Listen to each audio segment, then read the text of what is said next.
Magsingawit kayo sa Panginoon ng isang bagong awitin. Magsingawit kayo sa Panginoon buong sandaigdigan. Sa ngalan ng Ama at ng Anak at ng Espiritu Santo, Amen. ang pagpapala at kapayapaan mula sa Diyos na Ama natin at sa Panginoong Hesukristo naway sumainyo. At sumaiyo rin. Ngayon po ay ginugunita natin ang kapistahan ni San Alfonso Maria ng Liguri, Obispo at Pantas ng Simbahan. Mga kapatid, tinipon tayo bilang kaanib ng angkan ng Diyos, kaya dumulog tayo sa maawaing Panginoong nagpapatawad ng lubos.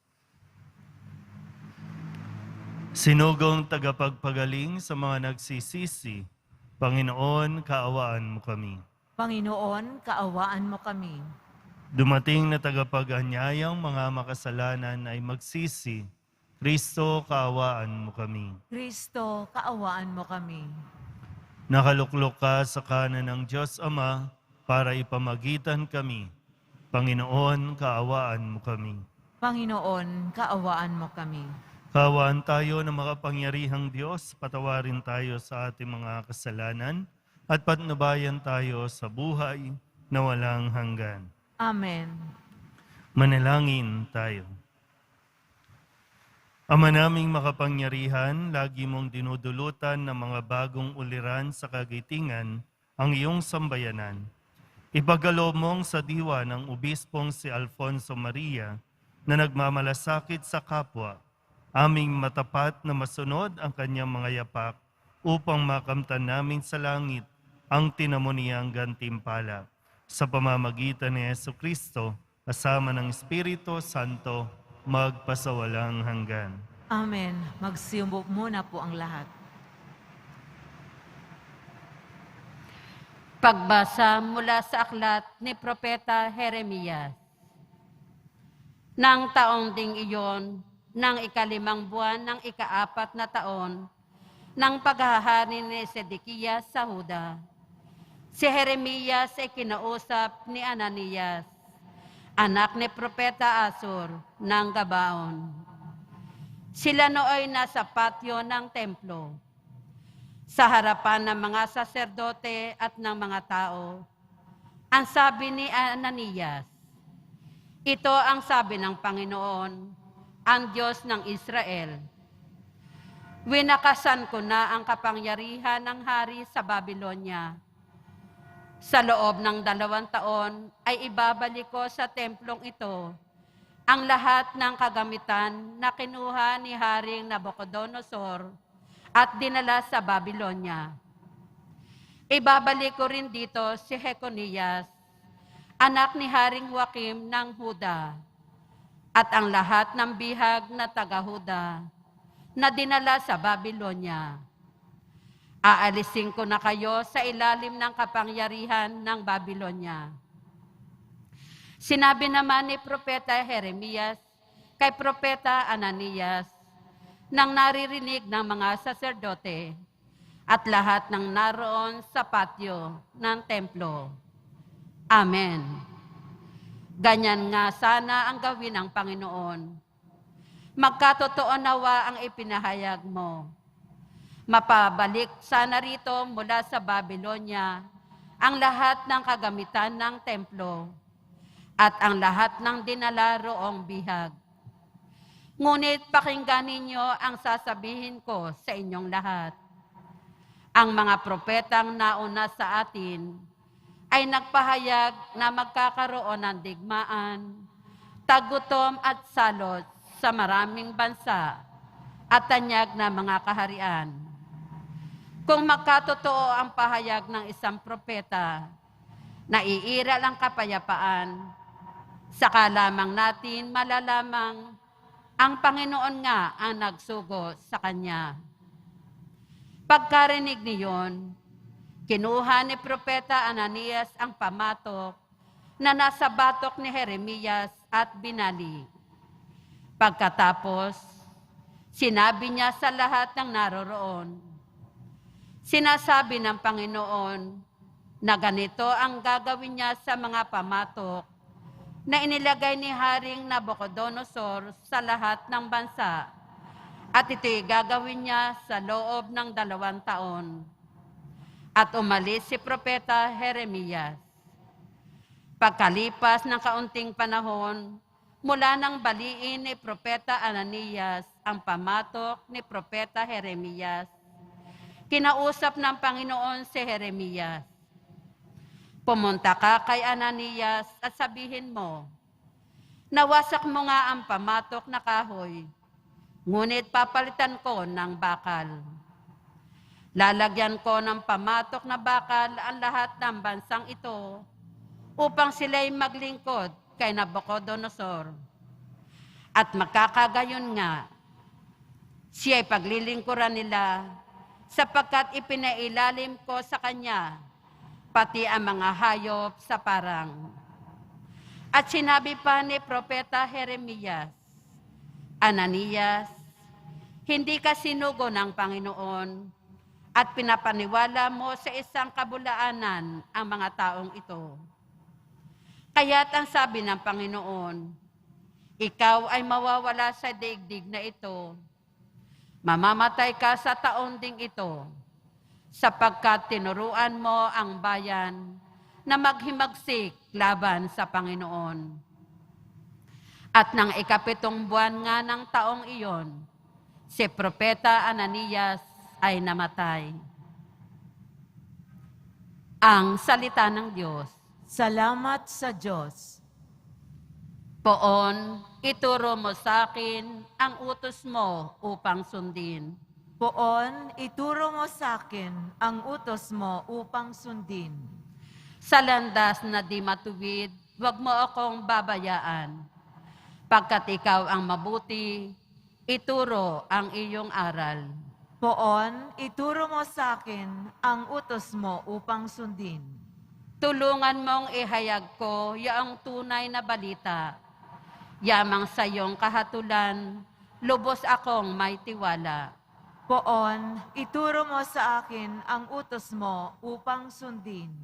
Sa akin ay magsilapit, ang sa iyo ay may takot. Maging yaong mga tao na alam ang iyong utos. Poon, ituro mo sa akin ang utos mo upang sundin. Sana'y lubos kong masunod ang buo mong kautusan, upang hindi mapahiyat, tamuhin ko ang tagumpay. Poon, ituro mo sa akin ang utos mo upang sundin. Nag-aabang ang masama upang ako ay mapatay, ngunit ako'y magbubulay sa bigay mong kautusan. Poon, ituro mo sa akin ang utos mo upang sundin. Hindi ako nagpabaya sa utos mo at tuntunin, pagkat ikaw ang guro ko na nagturo ng aralin. Poon, ituro mo sa akin ang utos mo upang sundin. Magsitayo na po ang lahat.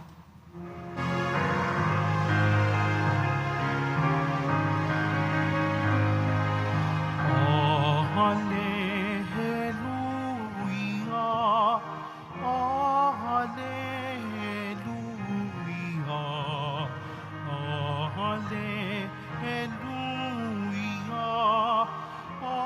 hallelujah.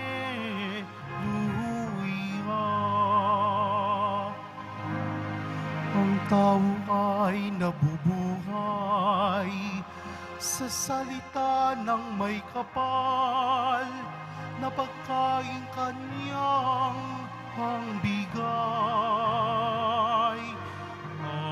Hallelujah, hallelujah, hallelujah,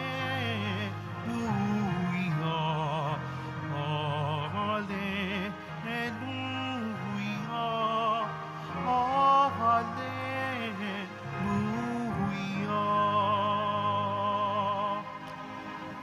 Sumainyo ang Panginoon. At sumaiyo rin. Ang mabuting balita ng Panginoon ayon kay San Mateo.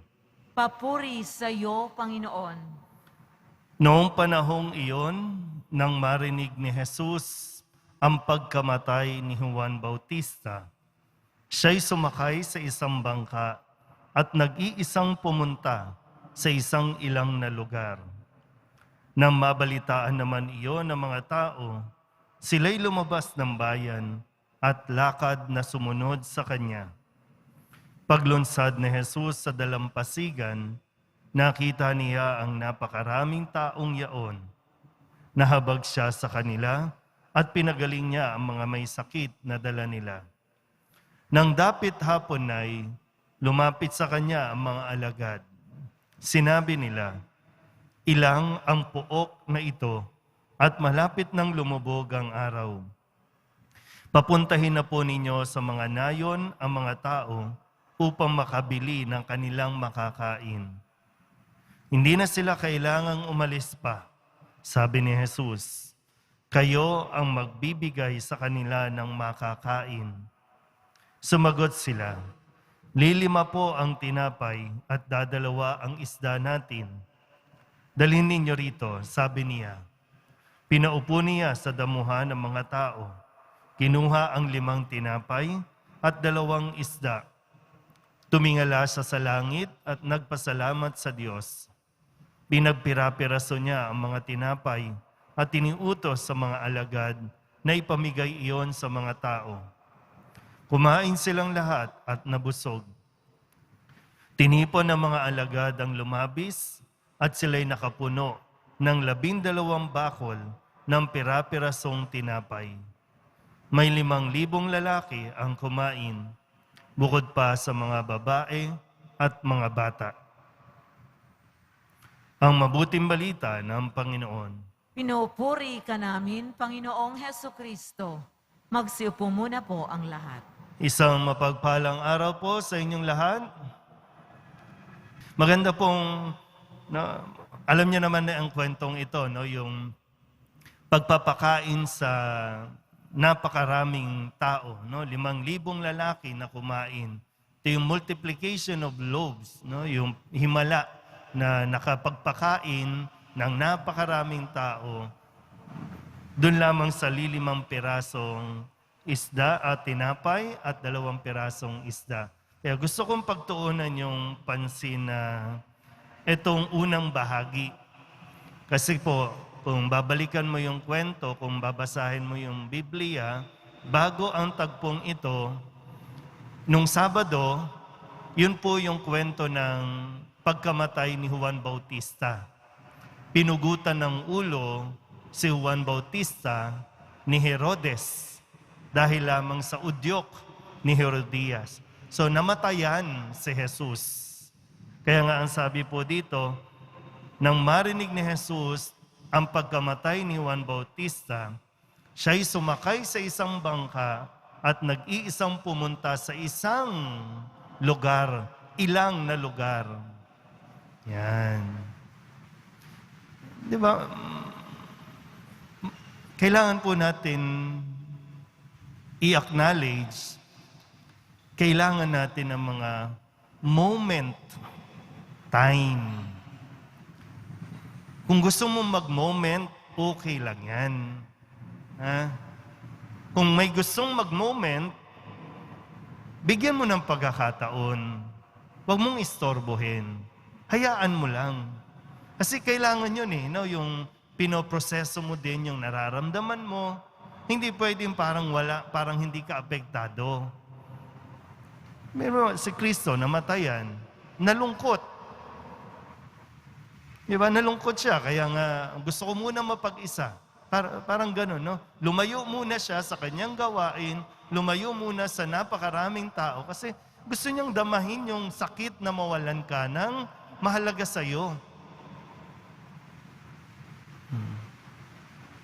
Kesa yung magkaroon ka ng denial, kesa yung sinopress mo, yung naramdaman mo, parang kinimkim mo lang. Ngayon parang sinasabi, okay lang, gusto mong umiyak, gusto mong lumayo muna, gusto mong mag-break, break time, sige lang. At kailangan tayo din naman, sinusuportahan, tinutulungan din natin. Hindi mo, hayaan mo muna. Baka kasi yung 'di ba, yung grieving process na tinatawag, no? Grieving process. Pwedeng hindi lang tao ang nawala sa'yo, nawalan ka ng trabaho, bumagsak ang negosyo mo. No? Yung mga bagay na yung na nawala sa atin, sige, iyakan mo lang. Kailangan mo ng time, kailangan mo ng space, okay yan. Okay lang yan. Deserve mo yan eh. No, deserve mo yan.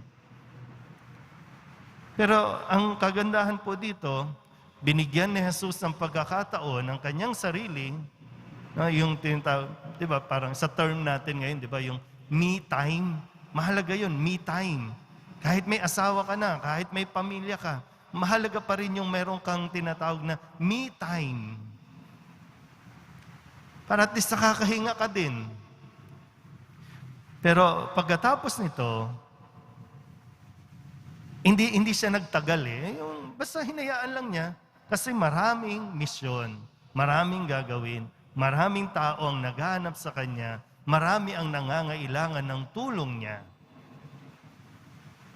Kaya di ba sabi, no?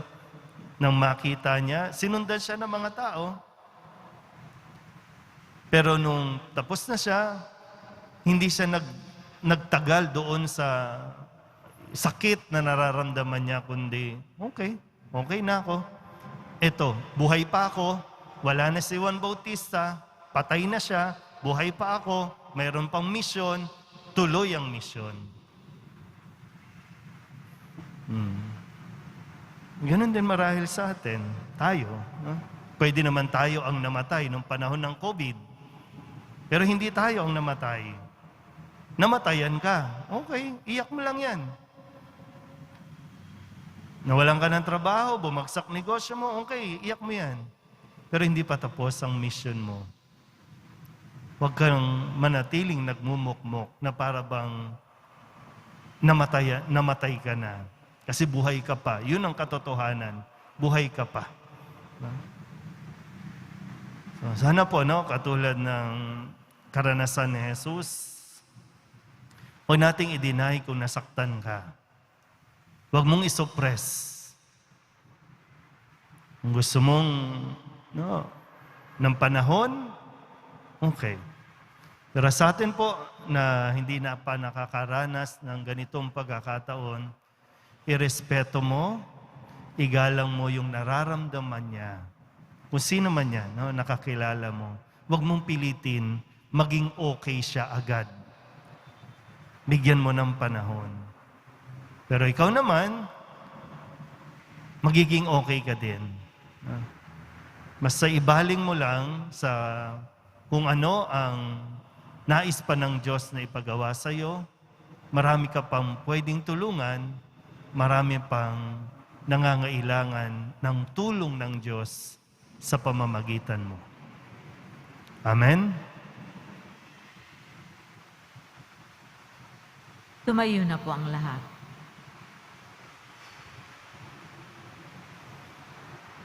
Natitipon tulad ng napakaraming tao sa Ebanghelyo na nagugutom sa salita ng Diyos, manalangin tayo ng may pananalig sa ating Amang nasa langit na hindi nagpapabaya sa kanyang bayan sa kanilang pangangailangan. Ang ating pong itutugon, Ikaw ang aming tinapay, O Panginoon. Ikaw ang aming tinapay, O Panginoon. Ang simbahan sa buong mundo naway sumaksi sa salita at gawa, sa pag-ibig at kalinga ng Diyos, sa mga nagugutom at nangangailangan. Manalangin tayo. Ikaw ang aming tinapay, O Panginoon. Ang mga lider ng mga bansa na may pinanghahawakang matatayog na posisyon at malawak na kapangyarihan, naway tumulong na maipamahagi ang kayamanan ng daigdig upang sa gayon, wala ni isang bansa ang malagay sa panganib ng pagkagutom. Manalangin tayo. Ikaw ang aming tinapay, O Panginoon. Bilang isang komunidad, tayo naway maging mga kapwa na babad sa pananalangin at maging laging handa sa pagbibigay ng ating panahon at karunungan sa pagtulong sa mga naghahanap ng kahulugan sa buhay. Manalangin tayo. Ikaw ang aming tinapay, O Panginoon. Ang mga may sakit at mga nagdurusa, naway makaranas ng nananatiling pag-ibig ng Diyos. Manalangin tayo. Ikaw ang aming tinapay, O Panginoon. Ang mga tapat na yumao, naway masiyahan ng walang maliw, sa walang hanggang hapag sa kalangitan. Manalangin tayo. Ikaw ang aming tinapay, O Panginoon. Dilog din natin sa Panginoon ang ating mga personal na kahilingan at mga panalangin para sa ating mga pamilya.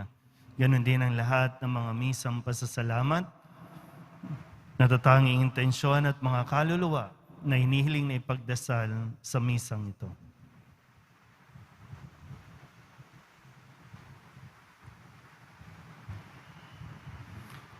Ang lahat ng ito inihiling namin sa ngalan ni Kristong aming Panginoon. Amen. Magsiupo muna ang lahat.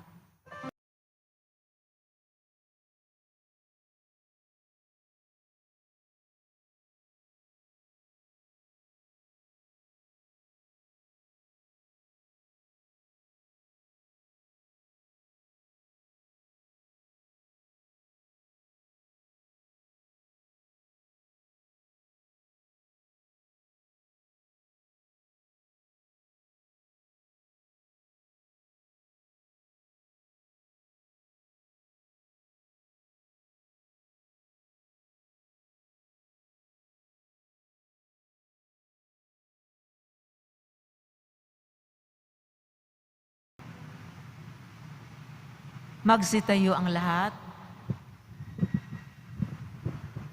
Manalangin kayo mga kapatid upang paghahain natin ang kalugdan ng Diyos amang makapangyarihan. Tanggapin nawa ng Panginoon ito ang paghahain sa iyong mga kamay, sa kapurihan niya at karangalan, sa ating kapakinabangan at sa buong sambayanan niyang banal.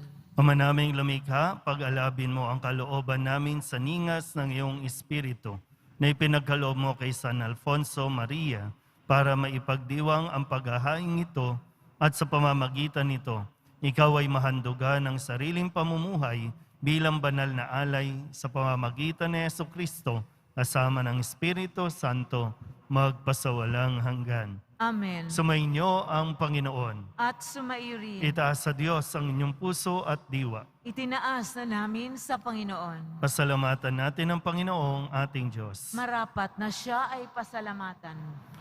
Ama naming makapangyarihan, tunay ngang marapat na ikaw ay aming pasalamatan sa pamamagitan ni Jesucristo na aming Panginoon.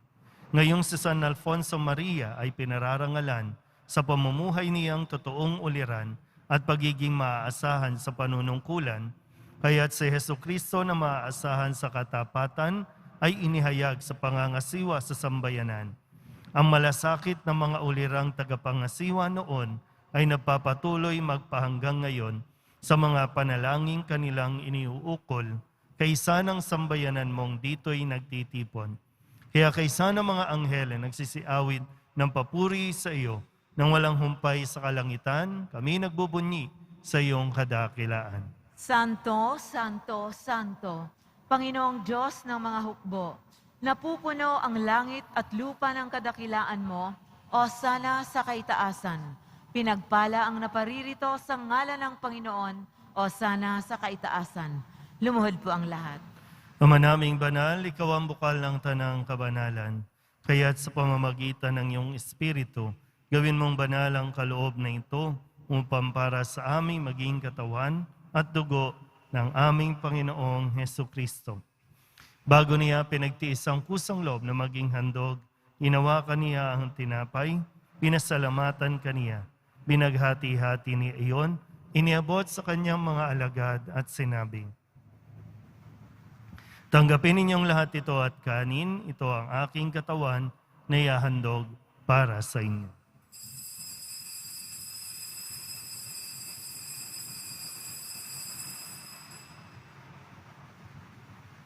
Gayun din naman nang matapos ang hapunan, hinawakan niya ang kalis, muli kaniyang pinasalamatan.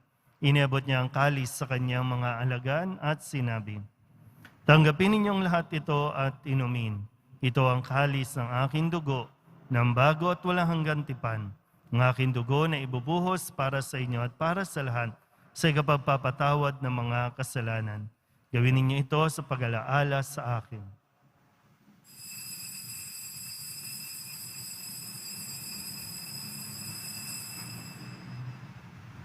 Tumayo po ang lahat.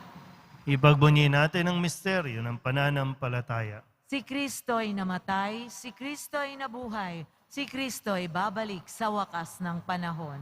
Ama, ginagawa namin ngayon ang pag-alaala sa pagkamatay at muling pagkabuhay ng iyong anak, kaya tiniaalay namin sa iyo ang tinapay na nagbibigay buhay at ang kalis na nagkakaloob ng kaligtasan. Kami nagpapasalamat dahil kami iyong minarapat na tumayo sa harap mo para maglingkod sa iyo. Isinasama namin kami magsasalo-salo sa katawan at dugo ni Kristo ay mabuklod sa pagkakaisa sa pamamagitan ng Espiritu Santo. Ama, lingapin mo ang iyong simbahang laganap sa buong daigdig. Puspusin mo kami sa pag-ibig kay San Francisco na aming Papa at ni Jose na aming Obispo at ng Tanang Kaparian. Alalahanin mo rin ang mga kapatid naming nahimlay na may pag-asang sila'y muling mabubuhay, gayon din ang lahat ng mga pumanaw. Kawaan mo sila at patuloyin sa iyong kaliwanagan. Kawaan mo at pagindapating kaming lahat na makasalo sa iyong buhay na walang wakas. Kaysa ng mahal na Birheng Maria na ina ng Diyos, ng kabiyak ng puso niyang San Jose. Kaysa ng mga apostol at ng lahat ng mga banal na namuhay dito sa daigdig ng kalugod-lugod sa iyo, may pagdiwang nawa namin ang papupuri sa ikararangal mo sa pamamagitan ng iyong anak na aming Panginoong Hesukristo.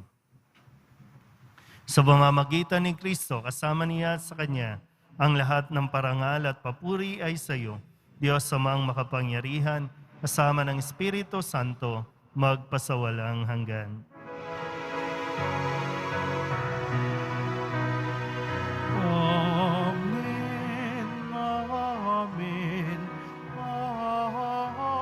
amen.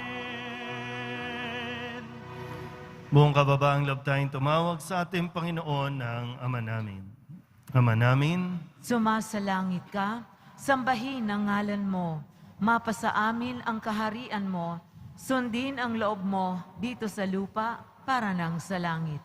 Bigyan mo kami ngayon ng aming kakanin sa araw-araw at patawarin mo kami sa aming mga sala para ng pagpapatawad namin sa nagkakasala sa amin at huwag mo kaming ipahintulot sa tukso at iadya mo kami sa lahat ng masama.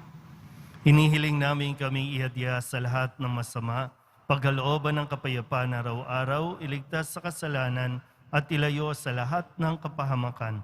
Samantalang aming pinananabikan ang dakilang araw ng pagpapahayag ng tagapagligtas naming si Hesukristo. Sapagkat iyo ang kaharian at ang kapangyarihan at ang kapurihan magpakailanman. Amen. Panginoong Hesukristo, sinabi mo sa iyong mga apostol, "Kapayapaan ang iniiwan ko sa inyo, aking kapayapaan ang binibigay ko sa inyo. Tunghayan mo ang aming pananampalataya at huwag ang aming mga pagkakasala. Pagkalooban mo kami ng kapayapaan at pagkakaisa ayon sa iyong kalooban, kasama ng Espiritu Santo, magpasawalang hanggan." Amen. Ang kapayapaan ng Panginoon ay laging sumainyo. At sumaiyo rin. Magbigayin tayo ng kapayapaan sa isa't isa.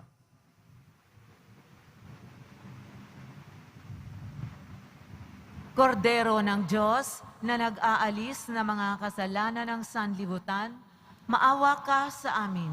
Kordero ng Diyos na nag-aalis ng mga kasalanan ng sanlibutan, maawa ka sa amin. Kordero ng Diyos na nag-aalis ng mga kasalanan ng sanlibutan, ipagkaloob mo sa amin ang kapayapaan. Lumuhod po ang lahat.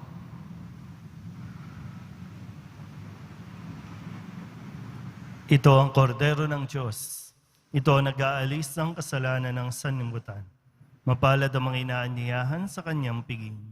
Panginoon, hindi ako karapat-dapat na magpatuloy sa iyo, ngunit sa isang salita mo lamang ay gagaling na ako.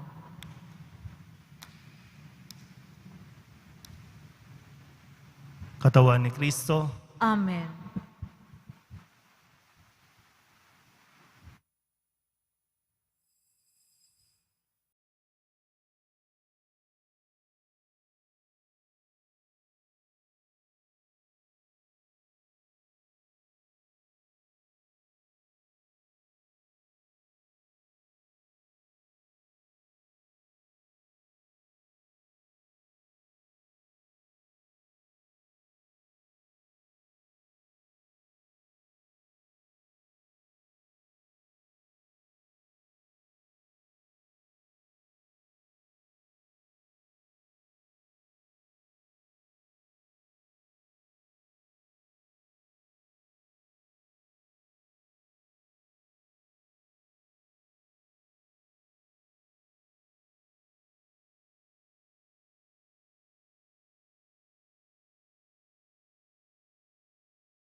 Tumayo na po ang lahat.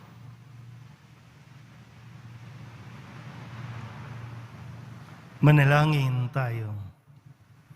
Ama naming mapagmahal, binigyan mo ng pagkakataon si San Alfonso Maria para matapat na gumanap at maglahad ng paghahain ng pakikinabang. Lagi nawa naming tanggapin ito sa pagtanggap namin ay tumanaw kami ng utang na loob sa iyo. Sa pamamagitan ni Jesucristo kasama ng Espiritu Santo, magpasawalang hanggan. Amen. Sumainyo ang Panginoon. At sumaiyo rin. Manalangin tayo para sa pagbabasbas. Mahal na pong Jesus Nazareno, inihayag mo sa pamamagitan ng krus ang walang maliw na pag-ibig ng Diyos sa sangkatauhan. Pakinggan mo ang kahilingan ng iyong angkan na nagsusumamo sa iyo. Makamtanawa nila ang iyong katugunan at tanggapin ang kasagutan ng may utang na loob na tinatanaw. Basbasan din po ninyo ang mga dala-dala nilang mga imahin at dasalan at lahat ng mga may karamdaman. Sa pamamagitan ng bendisyon na ito, naway maalala nila ang mga pangako nila noon sa binyag na ikaw ang kanilang ibigin at paglilingkuran bilang Panginoon magpasawalang hanggan. Amen. At papalain kayo ng makapangyarihang Diyos, Ama at Anak at Espiritu Santo. Amen. Umayo kayong taglay ang kapayapaan ng Poong Jesus Nazareno. Salamat sa Diyos. Magandang araw po.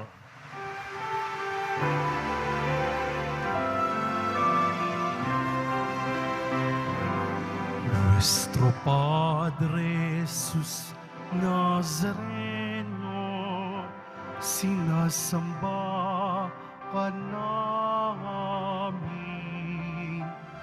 pinipinto ka namin, aral mo ang aming buhay at kaligtasan. Nuestro Padre Jesus Nazareno, iligtas mo kami sa kasalanan. Ang krus mong kinamatayan ay sagisag ng aming kaligtasan. Nuestro Padre Jesus Nazareno, dinarangal ka namin. Nuestro Padre Jesus Nazareno, dilulwalhati ka namin. Nuestro Padre Jesus Nazareno, dinarangal ka namin. Nuestro Padre Jesus Nazareno, nilulwalhati